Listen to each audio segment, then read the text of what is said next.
I'm Joe Evans, Associate at Martin Arnold. On today's episode, we're talking about how we can deliver the 1.5 million new affordable homes the industry needs at the same time as upskilling both new and existing talent. I'd like to now introduce you to my two guests, Jamie. Yeah, thanks, Joe. My name's Jamie. I'm a chartered building surveyor and a director at Martin Arnold. Hi Joe, I'm Darryl Stewart from NHBC and I head up our external training activities. We hear a lot about the generational crunch in construction with experienced leaders leaving too soon or retiring and young professionals probably a little bit hesitant to join the sector. What are the main barriers you see, Jamie, in terms of encouraging young people to join and get involved? Particularly in our area of the sector, I find it quite interesting. I don't think people actually know what a building surveyor is. So when sort of school leavers, A-levels, think of construction, I think typically they think of builders. I don't think a lot of youngsters actually know what building surveyor is or what we do, and I think that is quite a significant barrier to entering into quite a rewarding profession. And Darryl, I've read about the NHBC Skills Hub. Can you talk me through sort of things that NHBC are doing to try and bring skilled trades or promote trades in the profession?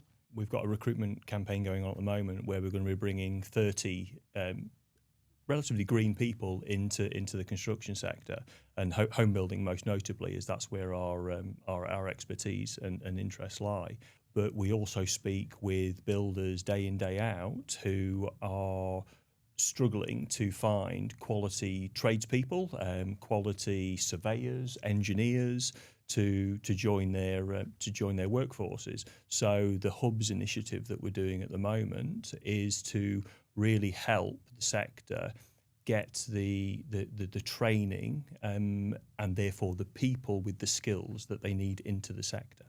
And is that, just sticking with the Hub, is that more the practical skills and the hands-on for construction, like your bricklayers, your scaffolders and things like that? For the Hubs, it absolutely is.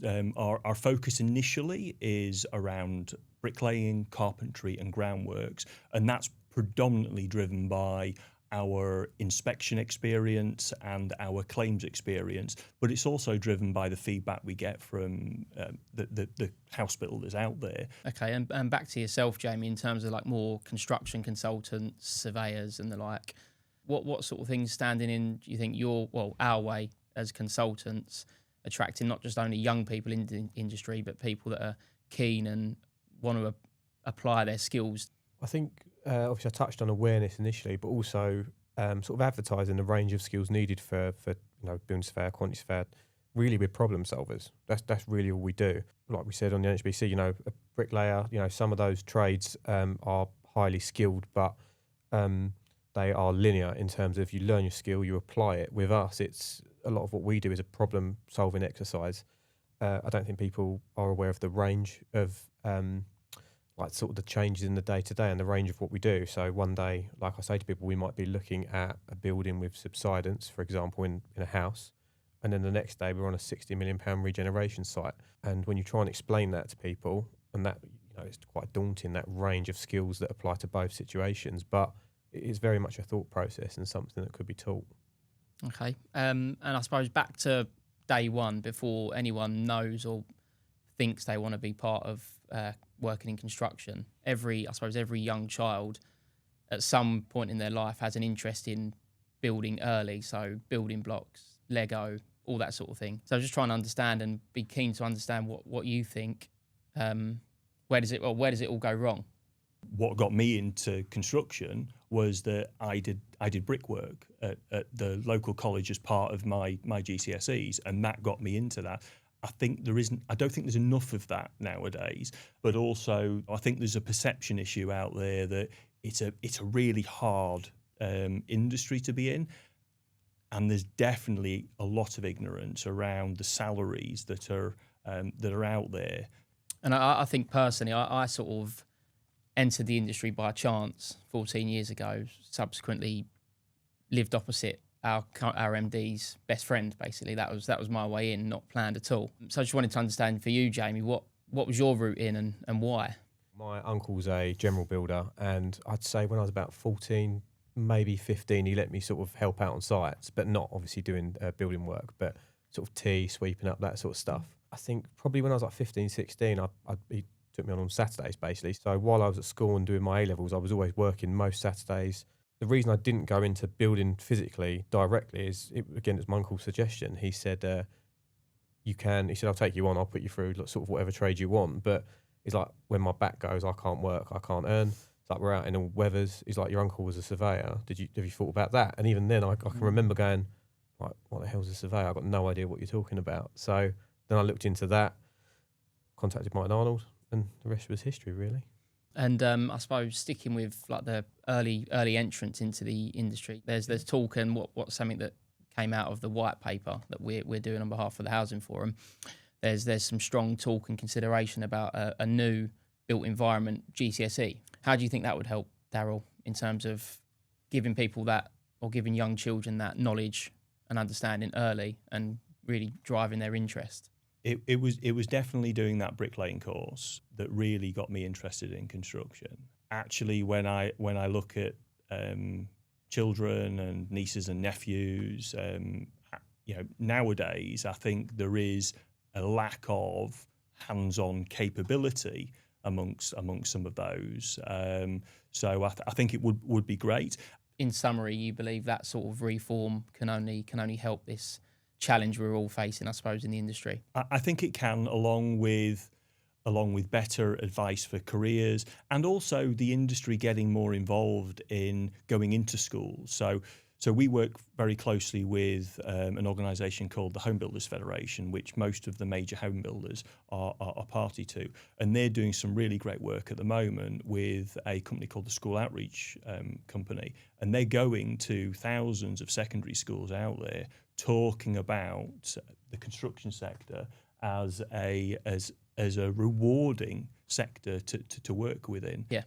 And back to yourself, Jamie. I know through my time at Martin Arnold, we've probably progressed through similar routes. What sort of things are Martin Arnold doing to really nurture this young talent that's coming in the industry? It sounds not sort of cheesy to say, but like training is genuinely like the backbone of our company. Like Roger and Jim started the business with two of them in Jim's living room, sort of famously in 1999.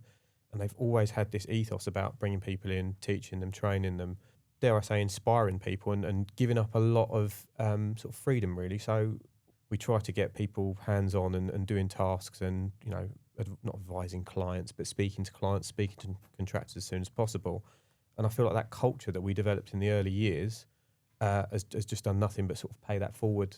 Moving on to, obviously, everyone's seen and read the government's targets to, well, as of the best part of a year, to build hopefully 1.5 million new homes. Where do you think the skills shortage in the industry is a hampering point to that, or where could we look to improve it to promote and increase delivery? The area that really concerns us is outside of our own organisation. Who's going to be building these homes? Who's going to ensure that quality is being delivered? Who's going to design the homes, the schemes? There's such a big gap to get us to that 1.5 million when it comes to individuals.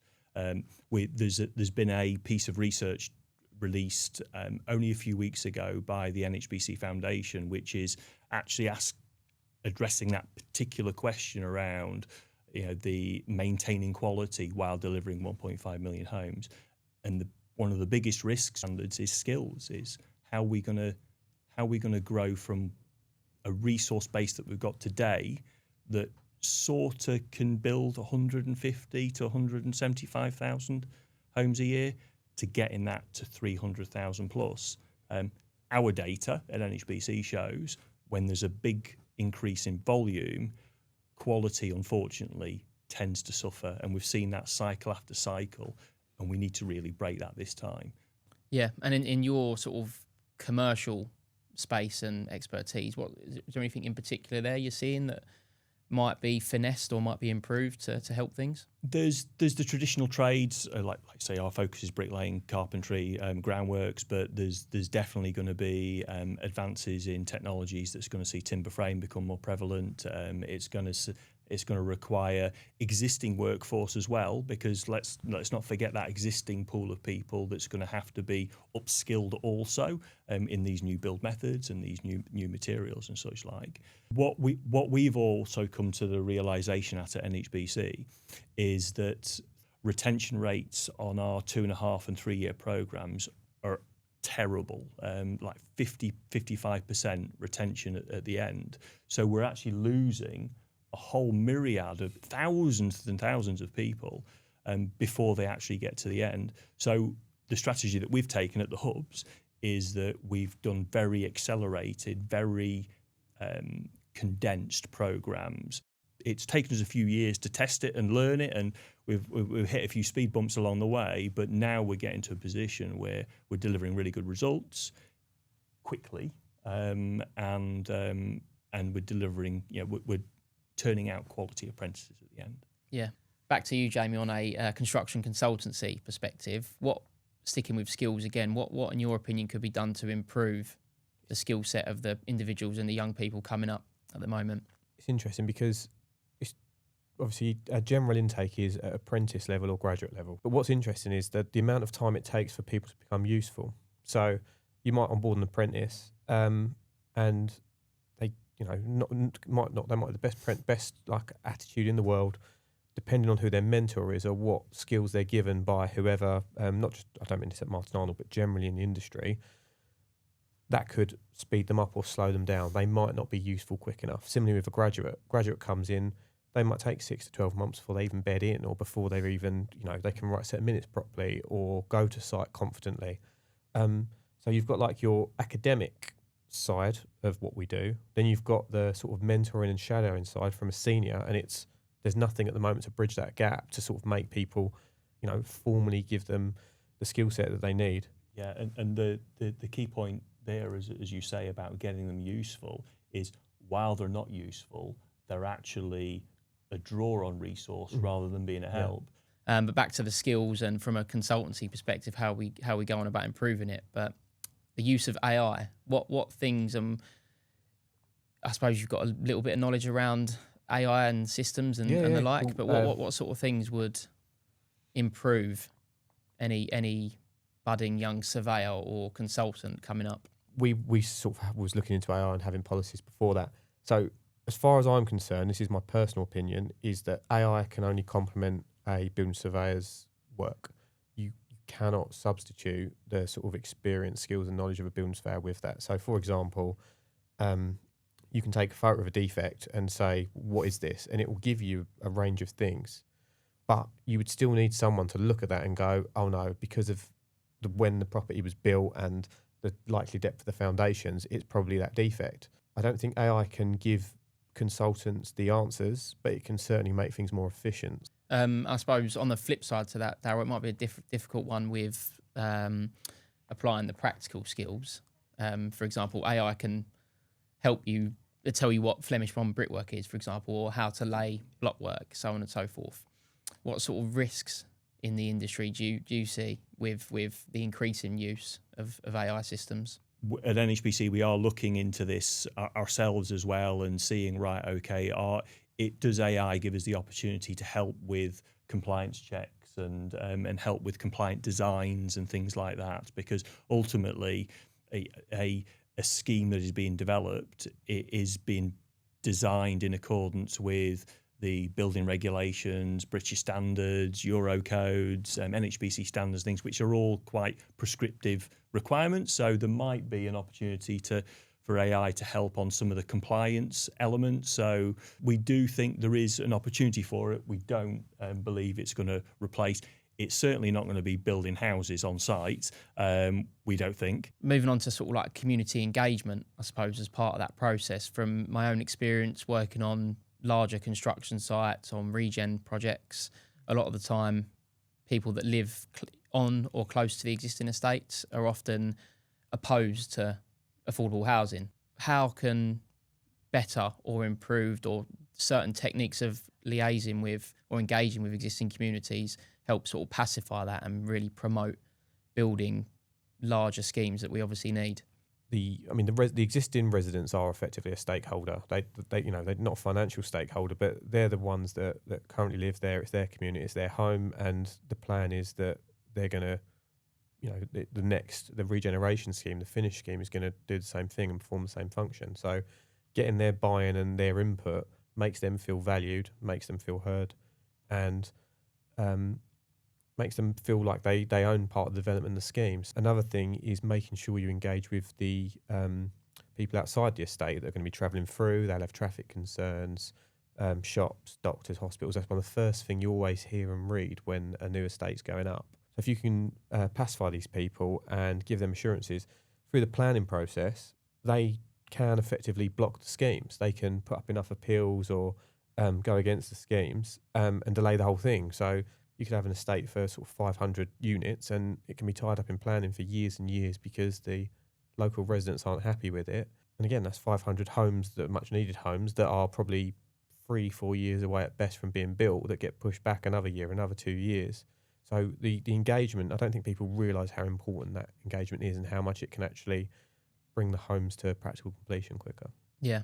And Darryl, obviously NHBC are like a household name in the construction industry, I suppose, for a few different reasons. But what other things do the NHBC try and promote to really bring that on? From an NHBC perspective, 35% of our of the homes that we provide warranty on are social housing. So we've got lots of experience with it. We've got dedicated teams that work with housing associations and social landlords and build-to-rent operators. Whenever we look at placement of hubs, we always look at the demographic in the area. So we've got at the moment we've got 4 hubs. We've got one at Lichfield, one at just north of Birmingham. We've got one up in Newcastle, one in Hull, and one in Cambridge. All of those areas, even Cambridge, I had to be educated on this front. Even Cambridge has quite a it has a demographic of highly unemployed people in those areas. Definitely up in Newcastle, we're on the Scotswood estate. And we're just about to open one in Barking, Barking in Dagenham, again an area that has some real unemployment issues. Yeah. So I think these schemes, certainly what we're working with housing associations and strategic land promoters around, right, okay, let's talk about the value that it will bring to the community, the jobs that it will bring, like you say, the amenities, the shops, the schools, the doctor's surgeries, things like that it brings there, because it's the only way we're going to get them through. It's the only way we need to really sell the proposition. I wasn't aware of how many hubs and locations you had, but it's interesting that they're more sort of north of London, aren't they, in a sense, which I know obviously with the affordable housing space, a lot of the new affordable housing delivery is going to be outside of London for a few different reasons around obviously space, cost. Have the NHBC been strategically placing them in those places for that reason as well? Absolutely. I mean, we to be fair, the Newcastle, Hull and Cambridge hubs, they were more opportunity sites. We worked with builders, they identified some locations where we could build these hubs, and there was plenty of housing going on in those areas, and the demographic profile of the local residents sort of ticked a box for us. But the future sites, so we're actually going to be creating 12 more over the coming 5 years. They are definitely being informed by government policy, by ambitions around new towns and cities, and the demographics in those areas, because, as you say, government is looking at creating a whole series of new towns.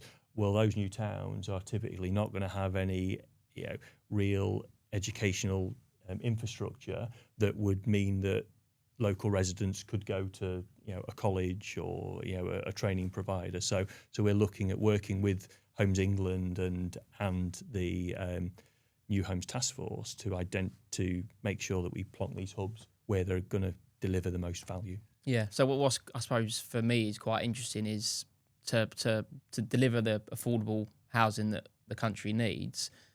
you need to first identify the location that it needs to be built or could be beneficial to be built. And then from a NHBC perspective, really ensure that people in that sort of local geographical area have the opportunity to be upskilled or even trained, not even upskilled, trained in a certain profession to make it work. As a bit of a recap, so skills and the skills shortages are factors hampering affordable housing delivery and delivering the affordable homes the country very well needs. Tackling it means, clearly from speaking to these gents, more than just recruiting. It means upskilling existing and promising individuals, but also attracting new individuals and young people into the industry to want to get involved, whether that's surveying, bricklaying, scaffolding at some point. Jamie, do you have any final thoughts to leave us on? No, just thank you for bringing a focus on the skills gap. Okay, thanks. And Darryl, what about yourself? Any final thoughts to leave us with? Or Just like to thank you for inviting me onto the podcast, but also just to ask anyone that watches this to reach out to NHBC or other trade bodies, federations that they're party to, because there's lots of really good work that's going on out there, but there's lots of work going on in isolation, and to tackle the skills shortage, we need to work together. That's great. Thank you, gents. I'm Joe Evans, Associate at Martin Arnold. Today we've been building conversations around how we promote the delivery of affordable housing, but also upskilling new and existing individuals in the construction industry.